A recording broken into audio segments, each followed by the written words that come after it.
I'd like to get also your thoughts on this, this particular matter. Now the former president has said that this is outright invalid and unenforceable. So, what do you think on that? So I fully agree with the President. Nagsalita na si Pangulong Duterte na illegal yung 2025 budget. At tama yung sinabi ni Congressman Sid na ito ay napirmahan originally December 11 and the President was supposed to sign it December 20. Pero natulak ito ng December 30 at sinasabi nga nila na pag-aaralan daw dahil sinasabi ng Malacanang na ang Administrasyong Marcos ay been very prudent in programming and budgeting. But with this revelation now of Congressman Sid na pumirma ang Bicameral Conference Committee ng blankong final committee report, ito'y magpapasinungaling doon sa sinasabi na nagsagawa ng isang complete staff work at nagsagawa ng due diligence ang tanggapan ng Pangulo. Ang i-challenge ko lang siguro, Kong Sid, baka naman kasi sabihin ng mga miyembro ng BICAM Committee, yung blankong yan, meron kaming agreement dyan na i-fill upan na lang ng kanilang technical working group o secretariat. Pwede po ba yun? Hindi yan pwede because, and I think it's in the BICAM report also, that we made an omnibus motion to allow the technical staff to make correction in cases of typographical, grammatical, or nasa omnibus motion, printing errors. So they are allowed to make necessary adjustments. So those are material and substantial items, yung blank items, may figures na malalaki, hindi pwede yun. That can never be classified as typographical or grammatical or printing error. Alam mo, yung nakikinig, baka hindi nyo alam yan, yung typographical, grammar or anything that has nothing to do with what the intent of the law or Congress wants. No, you put anything there that is not the reflection of what Congress has passed or what is really the correct amount doon sa mga budget, i-jumble-jumble ninyo, that is falsification of law.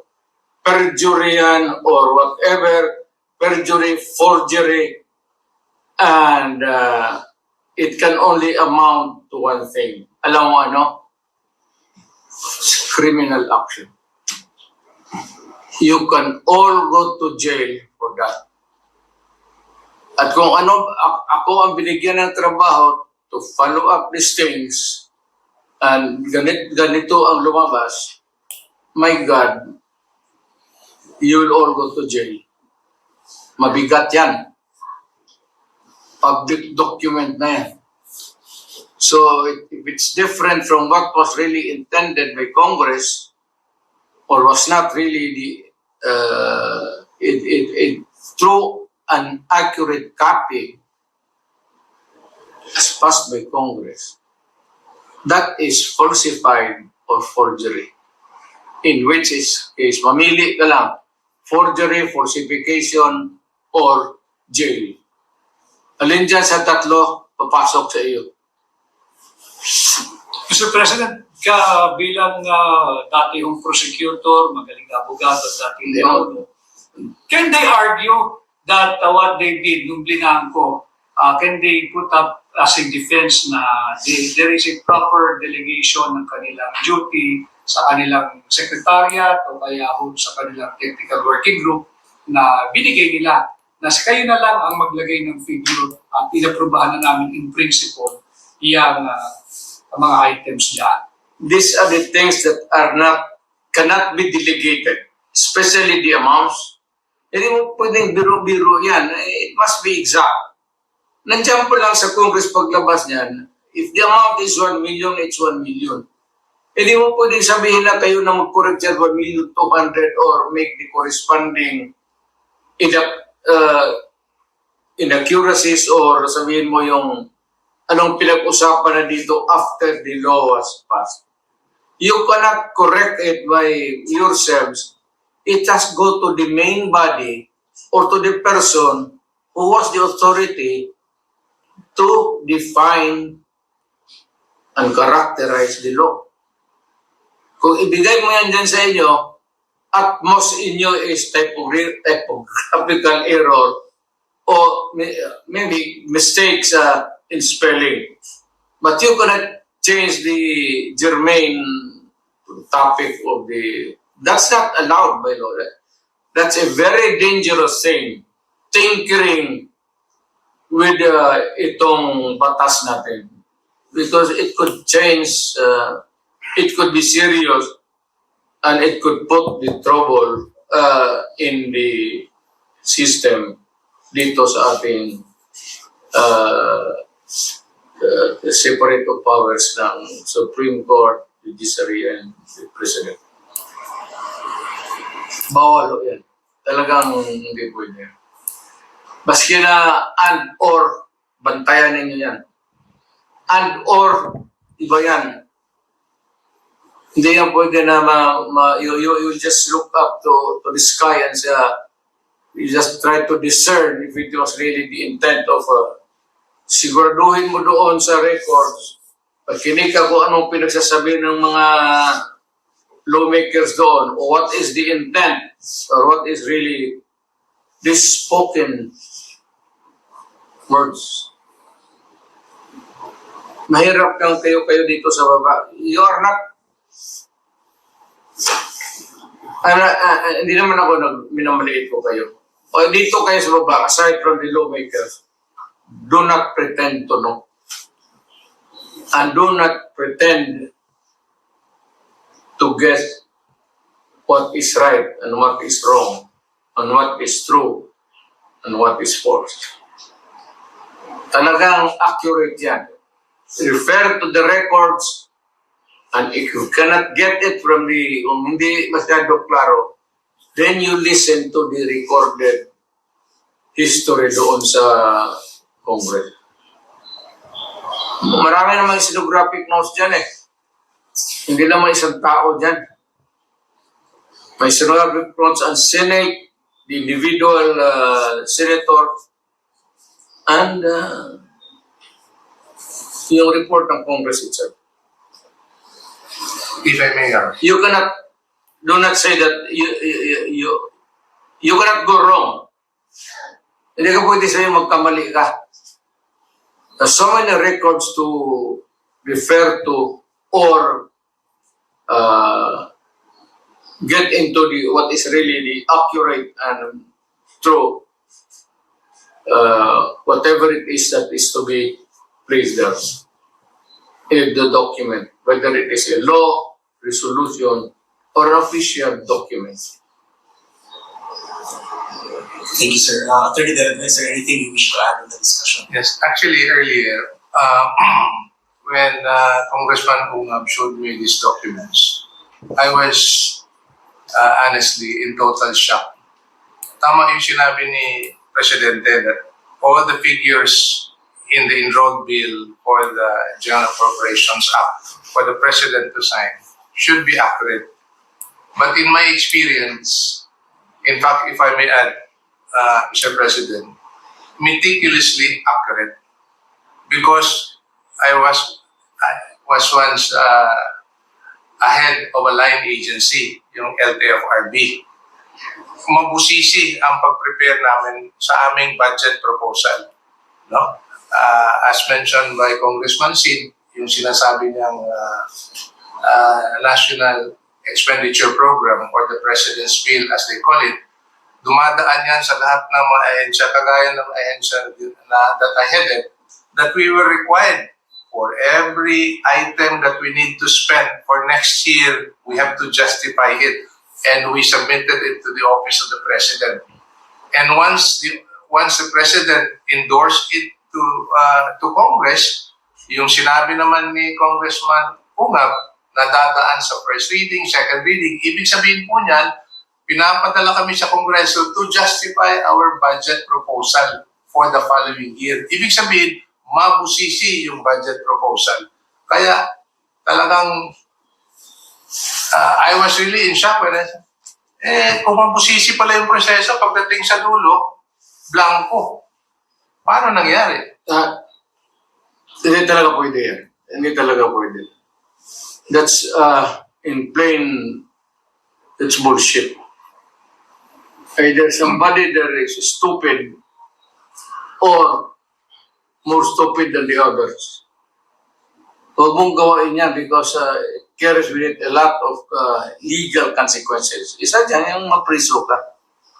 And you cannot escape the rigors of scrutiny kasi dadaan ng maraming papel. And it goes back to the proponents, kung may kopya sila, but sabihin, hindi ko ito sinabi. This is wrong because I never advocated for this kind of action. Malikot ang papel sa gobyerno. So do not try to, for those enterprising or whatever you want, wag mong gawain niya kasi talagang kung sa opisina kita, barilin kita. Barilin. Totoo. Para mga akong pinahiya. At pagtawanan ako ng mga congressman. So, mabuti yung alam ninyo. Barilan ka agad para wala ng istorya. Luko-luko ba may trial ba tayo ang gastos niya? Yes, Congressman Sid. Actually, this is already my 15th year in Congress, no? Thanks kay Mayor at pinatakbo niya akong congressman noon. My 15th year and I have been chairman of the Committee on Appropriations from 2013 to 2016 and I was also chairman of the Committee on Appropriations in 2019. This is the first time that I saw a bicameral conference committee report na may mga blanco. Na-shock nga ako. Hindi pwede yan. Hindi pwede yan. Para ka nag-issue ng check niya ng blanco to. You're dealing with the people of the Philippines. You do not issue a blank check to anyone because that is really addressed to the government first. At ang mga taga-gobyerno ang maglagay ng what's the ano yung sabihin? Sila na ang maglagay, ang sekretary o ang direktor? Anong kalokohan ng naisip ninyo niya? Obviously, Mr. President, meron akong abandonment of constitutional duty Yes. on the part of Correct. Congress. But kay Kong Sid, sino sa tingin mo ang nag-fill up ng blanco? Kung Mahirap yung kasi. BICAM pa rin ba who operates as the third chamber o merong fourth chamber na unknown? Well, let us assume na yung mga pumirma sila, but tama yung imagination mo. Yung BICAM has been called now the third chamber kasi binabago talaga nila binabago nila yung budget. Noong araw, inabutan ko pa yun sa that was 16th Congress na kung ano yung natapos ng House, Appropriations Act. Appropriations Act, GAB, at saka yung GAB na ginawa ng Senate, gagawa pa kami ng matrix. Yung House version versus Senate version, then yung variance. Yun ang pag-usapan nyo kung ano yung For reconciliation. reconciliation, may matrix. Ngayon, binabago talaga nila lahat. So, that's why we call it third chamber. Yung possible imagination na may fourth chamber na nag-fill up. Well, kung meron man, those who signed are still responsible kasi sila pumirma. Falsification yan. If it changes the meaning, if it's just a grammar, putting a correct one or in ganon, okay pa yan. And or, pero if you change, put there a sentence to change its meaning, far different from the original intent of Congress, or the executive order, then it changes the meaning, and you are not allowed to do that because you can go to jail. At Mr. President, yung fina-flash ko kanina sa screen ay yung nakuha lang ni Kong Sid na kopya. Para marami hong nakikinig sa inyo at sumusubaybay. Baka pwedeng ipakita rin ho ninyo sa kanila yung kopya kung ipinakita ninyo na firmado ng mga miyembro ng Bicameral Conference Committee na blanco yung amount na inaprubahan at naging enrolled bill. Ito po. Yan. Yung mga blanco. Oo. Determado nila. Ito yung mga blanco. Hindi mo na pass a law with blank. It has to be complete in itself. That is not allowed. Bakit mo ilagay blanco dyan? Oh, if it's a contingent amount, you press the contingent amount. Whether it falls short or sobra, then you can add. Or kunin mo kung may sobra. But you cannot speculate by placing a blank there for the amount of the appropriations or whatever it is. It's just not, it is not allowed by law. You cannot pass an incomplete appropriation or bill for that matter, whatever. It leaves an speculation. Mag-ano pa yung tao, ano bang ibig sabihin nito? Ano bang ilagay natin dito? Then, whoever is the end user of this papel would have the, ngayon, kung bright ka, sige, ilagay na natin dito, pasobra natin ng punti. Para yung, ganun talaga yan, o kulang. O sige, sobrahan ninyo, o kulangan ninyo. Then you leave the money intended for any public purpose to the speculation or to the guessing game of the people who are supposed to implement the law. Bawal yan. Bawal yan. And you can go to jail for that. Mind you.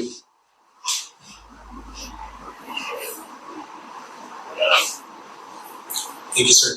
Congressman Sid, just to give especially the ordinary Filipinos better understanding of this, itong bicameral report was already signed and ratified, has been incomplete, apparently, no? Has been transmitted to the executive department. Which, Hindi. Yung Bicameral Conference Committee report, after ratification, i-reflect na yun siya sa tinatawag na enrolled bill. Yun na yung final copy correct. na dadalhin sa Malacanang for signature to the President. Correct. Usually, pagdating naman sa President, marami namang economic managers, particularly DBM, will assist him review the budget. Correct. So, ang nangyari, sir, no, just for everyone's understanding, that bicameral report na blanco, we could assume... May pages na blanco. May pages na blanco. We could assume that when it reached the office of the President, may items na yun. May amount. Meron na, may amount na. Yung enrolled bill na dumating sa office of the may amount. May amount na. Correct. Which later on, he signed. The President signed. After the review. Kasi nag-request siya ng extension, di ba? Nag-move na yung signing kasi i-review doon. Now, Congressman Sid, with this development now, no, we found out that the bicameral report was, there were items na blanco, but napirmahan na. What could be the implication of this in this particular matter, especially to the office of the President? Actually, the budget is highly questionable. Kung akong tatanungin, akit na yan dapat sa Supreme Court kasi napirmahan na ng Presidente. Matanong kita, when would be the earliest event that could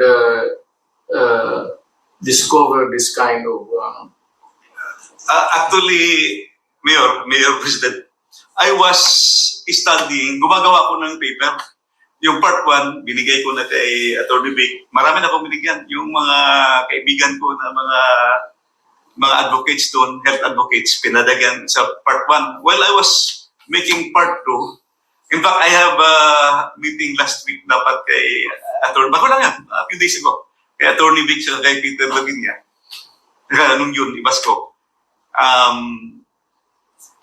Nakita ko, all of a sudden, na-remember ko yung Bicameral Conference Committee report. Kasi gaa-gaa lang tayo unconstitutional, yung education budget, nalampasan ng DPWH, and I reviewed the PhilHealth budget. Sabi ko, tingnan ko kayo yung Bicam report. Tingnan ko yung Bicam report because I want to know kung ano ba yung ginawa nila. Na-shock ako nung nakita ko. Pag open ko sa Bicam report, naku, may mga blanco. So, isa-isa ko. So, I made my study now. Ito na yung ginawa ko, Mr. President. Mga 3 or 4 days ago, nakita ko. It behooves upon you to call the attention of the public. And lahat na, President, lahat ng Senador, pati yung judiciary, that there is something terribly wrong going on. And if need be, you file the necessary corresponding charges anti-graft kung pa sino ng palusot niya into its final form na dumating sa inyo. You did not really na-approve na sa Congress any attempt to pass on to Congress a falsified or a thing which is not a document which is not true and correct is, as a matter of fact, at that point already a consummated crime. In fact, Mr. President, yung pinakita po ninyo kanina, itong signed committee report, it bolstered and strengthened the position po ng Makati Business Club na itong 2025 unconstitutional budget is not only unconstitutional but hijacked. Hinijack talaga dahil totally different from the NEP that was submitted by the Office of the President. Ang masaklap pa, hinijack nyo na, blanco pa yung committee report sa napakaraming items.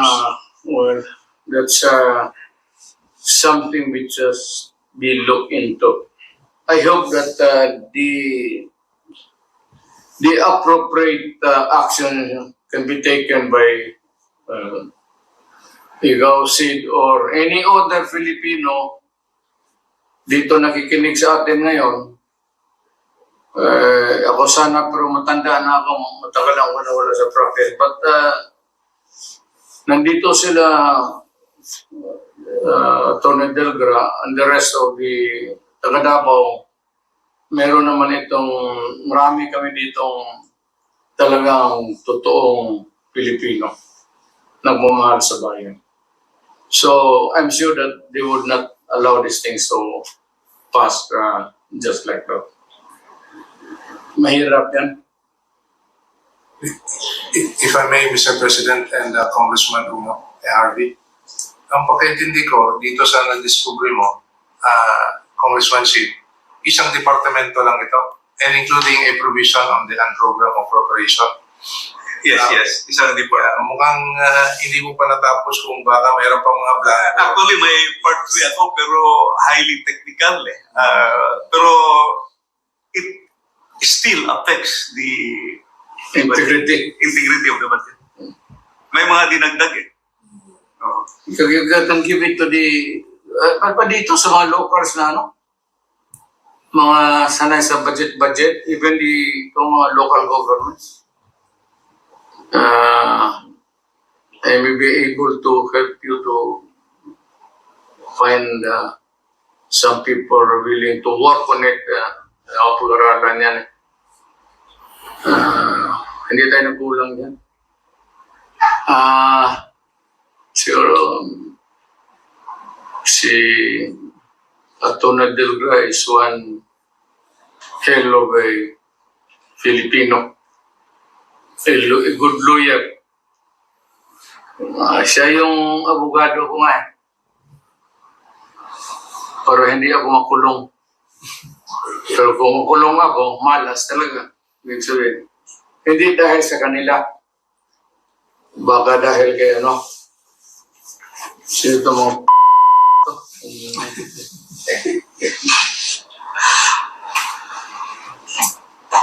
Thank you, Mr. President. Sir, Congressman Sid, are there any things pa na you wish to discuss on this particular, ito sa report na ito? I think we have thoroughly discussed it already.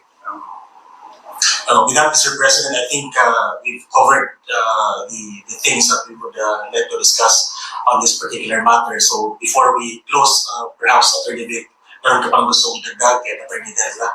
Dagdag ko lang yung naging pangungusap ni Pangulong Duterte, tayo mga Pilipino, maging vigilant tayo. Nakita natin na yung akala natin na unconstitutional 2025 budget ay dahil lamang sa pag-defund sa PhilHealth. Ito po ipinakita ngayong gabi ni Pangulong Duterte, yung blankong committee report ng Bicameral Conference Committee ay higit pa pala doon sa nalalaman nating mga Pilipino. At pasalamat tayo kay Congressman Sidungab sa kanyang pagsasaliksik at lumalabas yung katotohanan dahil wala na talaga transparency. At ngayon naman, tayo mga Pilipino dapat humingi ng accountability.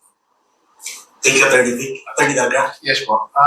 Itong na-discover ni Congressman Sid, mas mabigat pa ito to what was already discussed in the several weeks that we had, as mentioned by Attorney Vic, as regards yung pagtataas ng budget ng DPWH over that of the education sector, which is already unconstitutional. Ito, mas glaring pa ang anomalya. So I think this has to be addressed. And good that Mr. President had called out to the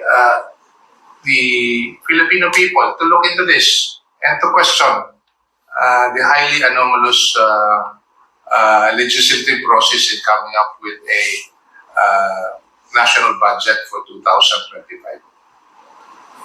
Alam mo, if I may add, nakikiusap lang ako sa mga ulol na to. Kung sino yung gumagawa ng ganun. Pwede bang sabihin ko sa inyo na do not the people of the Philippines. Magkagulo tayo. Huwag ninyo kaming isali, buhay pa ako.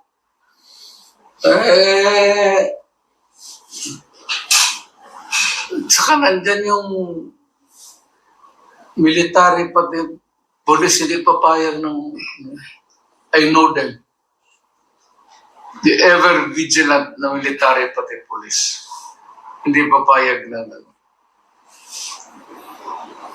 you better, kayong nasa bureaucracy, better stand up straight and be counted as a true Filipino. Otherwise, you are asking for your early demise. Alam mo, pag nag-kudita ito, patayan, lip and right yan, baka una kayo. Alam mo, ang ayaw ng sundalo, naghihirap na nga sila para sa bayan, tapos nakakawan pa ninyo ng pera. Hindi, ibigay na ninyo sa mga sundalo sana yan, bakit pa ninyo, not good. Not good. Dagdag na lang yun sa edukasyon sa mga bata, yung sa mga disasters, dagdagan ninyo, yung ano talaga, edukasyon, pati yung mga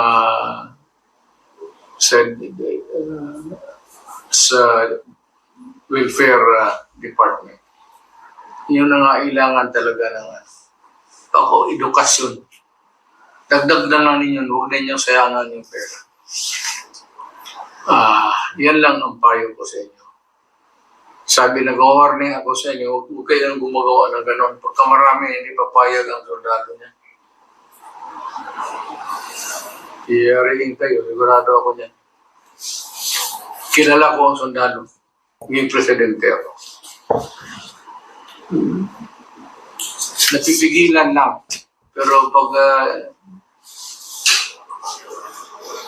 if it goes haywire, wala kayo. Basta ako nagbigay ng warning sa inyo. Thank you, sir. Congressman Sid, I know this is just the beginning no, of the discussions on this particular item, but your message, sir, to our fellow Filipinos right now is Sa ating mga kababayan na nakikinig ngayon,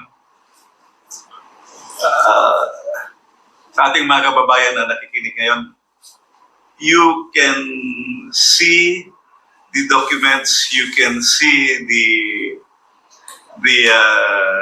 figures na mga blanco. Makikita nyo naman yan. It's up for you to decide. Tingnan ninyo. May mali talaga na nangyari sa budget natin. thank you, Congressman Sid. And of course, Mr. President, sir, we would like to get your message also just before we close to our fellow Filipinos. Nandito kami lahat, si Vic, pati si Sid, pati si Martin, of course ikaw, gusto lang namin malaman ng tao na interesado kami sa ating interest sa bayan. All we want is the truth and the correct way of doing it. Huwag na lang tayong lumabas dyan sa ano ang totoo, ano ang tama. Kalimutan ninyo lahat yun, mga antigrap, wala yan. Stick to what is right and what is the truth. Yan lang dalawa. Wala na kayong dapat kalanan. Yan ang para sa bayan, para sa anak natin. Salamat po.